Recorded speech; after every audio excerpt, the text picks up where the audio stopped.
Right. Okay.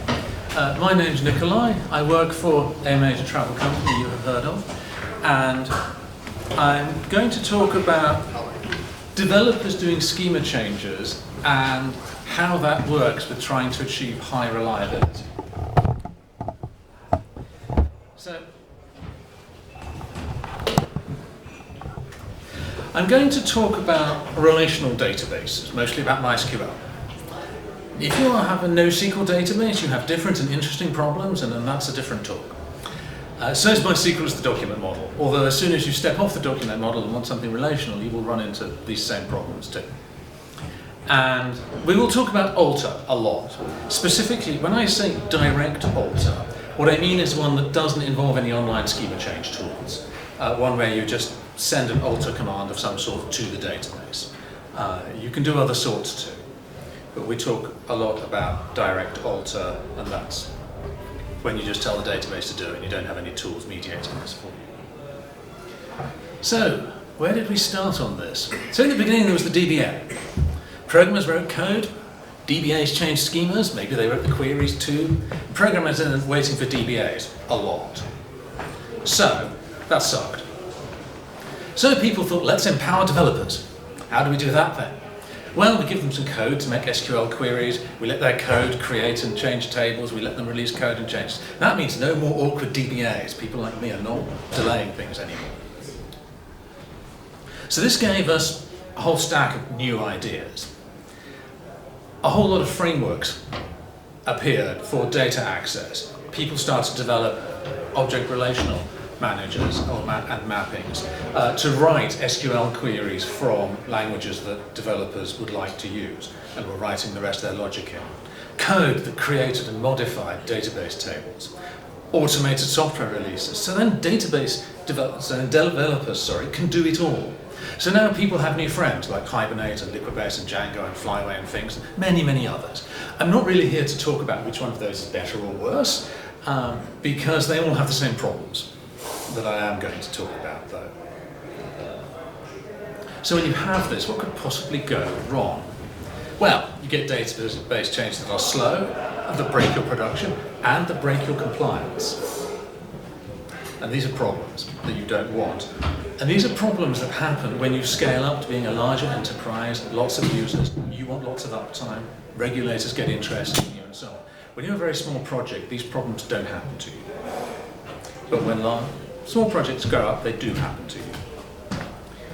So in the past, the reason things were slow is that, not least, most changes were slow. Most things you might do to the database were slow to do. And knowing which schema changes are fast and slow was a black art. It wasn't really documented. You might find out, you could test things, you could talk to some guy at Oracle who would tell you the secret knowledge. Also, if you're doing manual changes, if I'm standing there hacking away at the database, it's hard to track this reliably for auditing purposes, and auditors get upset about that sort of thing. And some auditors can really make you upset. We get signal, main screen turn on. Do you have a loose connector over there? No, there was one there. Sorry? There was one. I I plugged in directly to the HDMI link to try and avoid that one. Oh well, anyway, let's carry on. So, at the moment though, some things are still inherently slow. If you do anything with indexing, that's slow. Removing enums, sets, nulls, etc., that's slow because you have to scan all the data to see if somebody's using this already. Anything involving foreign keys. There are lots and lots of edge cases. This is well documented in the MySQL manual. It runs to many pages.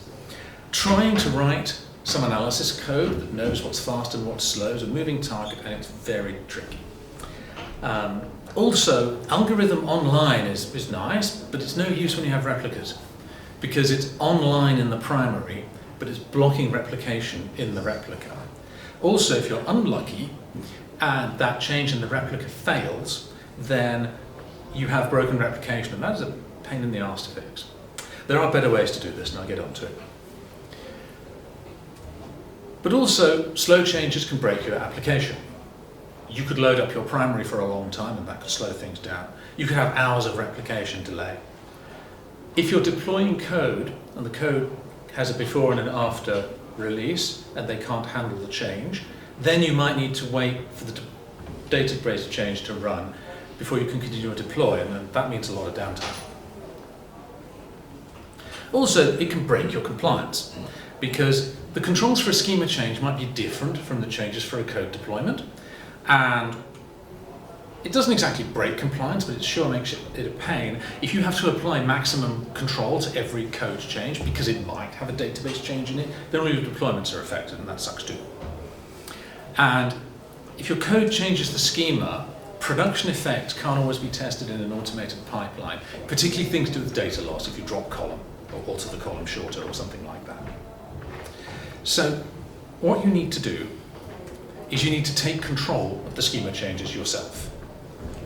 These automated frameworks, nearly all of them, do not handle these things well. At the core of a really good schema change algorithm that works reliably all the time, there's basically three things, maybe two if you want to. The first is try alter algorithm equal instant. This either works or it doesn't. It's either instant, like within a second, or it doesn't happen. So you don't get any kind of gradual cascading problems. If that fails, is the table small? If so, just alter it anyway. We find that a lot of changes happen to tables when they're small, because people are developing products, they've just launched a minimum product, they've just got a few customers on board and they need to change things, add features, whatever. So a lot of times you can save a lot of time by optimizing for the case where the table is small and you just alter it. And if not, you do an online schema change. None of the frameworks do this. They just tell the database alter and cross their fingers and hope. The online schema change we're using is the one from Pacona. It's a very solid tool, it works well. But again, I'm not here to say which schema tool, change tool is better or worse, because you can use Ghost and there are others too. But they all do the same thing. They all stop your change having to, your code and applications on having to wait a long time for a database change. So you can try some baby steps. You could try to get your automation to use algorithm equal instant, because then at least if it fails, it'll fail fast. It's better than a cascading outage down your replication chain. You could try and patch the alter statement in the framework. I haven't done this myself, but you could clearly try to do it, or try to make sure otherwise that alters are always issued algorithm instant, which covers a lot of cases. But that's not a real answer. Better is to do your schema change asynchronously from your code deploy. But again, some frameworks and a lot of developers tend to assume that they will have the code before and the database before and the code after and the database after, and they'll do these changes together. But as I was saying, that's slow and you don't really want to do that. So if you do that, some frameworks support stop the release and run the change separately, like under more supervision or something. Liquibase does this. Django will do this one way if you want it. And some even support, you do the change and tell me when you're done. Django definitely supports this. You can ask Django, hey, what change do you want to do? You can take that away and modify it. It'll give you an alter statement, and then you can change that to alter algorithm instant and give it a try and see what happens. And feed it through your review process or whatever else you want. So it's even better if you take over the actual change and do it better yourself. And it's a good idea if it's reversible too. Again, frameworks don't tend to do this reversibly, they drop column. It's better if you rename column, make sure it's nullable. Better if you rename table before you drop it. Better before you make the index invisible before you drop it. Invisible columns, the feature exists, but it's not kind of useful, because you should be querying the columns by name anyway, and then you get them back even if they're invisible, because invisible column only affects select star. So the core concepts of what you need to do here is schema changes only happen via workflows. People don't hacksaw the database, just me typing into it. With approval by the appropriate people, whoever that is in your organization, data owners, senior engineers, system architects, whoever need to do that. And people will ask, how are you keeping your data straight? If you are any kind of audited organization, if you have SOX controls or anything like that, people will ask this. So you need change tracking for audits. You should try to have some automated testing of the change. you should handle failures and you should try and roll it back. And of course you need to integrate this with other tools and systems across your enterprise. Whatever you're using to do your audit tracking, you need to integrate with that, integrate with your trouble ticketing, whatever else you're doing. So if you're doing this, you might say like, well, can you recommend me some tools and components? I can always talk about some tools and components, but the tools and components you need to use are the ones you already have, because if you have a larger enterprise, somebody already chose the audit tracking system, somebody already chose the ticketing system, somebody probably already chose the deploy framework. And these components will do the things you need to do, and you need to build this around your existing components and whatever your existing requirements are. You know, you talk to your risk department, you talk to your compliance department about this. And you can find some best practice ideas online, but you can't get one size fits all. Because this is really the heart of systems integration. This is where we end up tying together various components and systems to try and make them do things for this business or this enterprise. It's not just a business, I mean, it could be a university with health regulations or something like that. Tie all these things together for your enterprise to do what the enterprise wants to do. But, you know, there are ticketing systems, Jira, other ticketing systems, ServiceNow if you really must. Deploy frameworks, GitLab, pipelines, we're using Harness in places, etc., etc. It's really useful to have a blank database to test changes on. Again, frameworks will not do this for you. You can find out a lot of things about changes, whether they're bogus or not, by creating a blank table like the old table, altering it, and then looking at the new table. In an ideal world, you record these changes so that when somebody later asks to audit you and say, what did you do to the database? You can say, well, here's what I did before, and here's what I did after, and here's where I tested it, and here's where I did it in production, and look how they match up, and the auditors go away and everybody feels happy. So these are individual choices that you have to make. But there are, you know, better ways and worse ways to do it. However, automation can't do some things for you. This is a computer. It's not magically omniscient. It doesn't really have very strong intelligence, no matter what the LLM crowd like to say.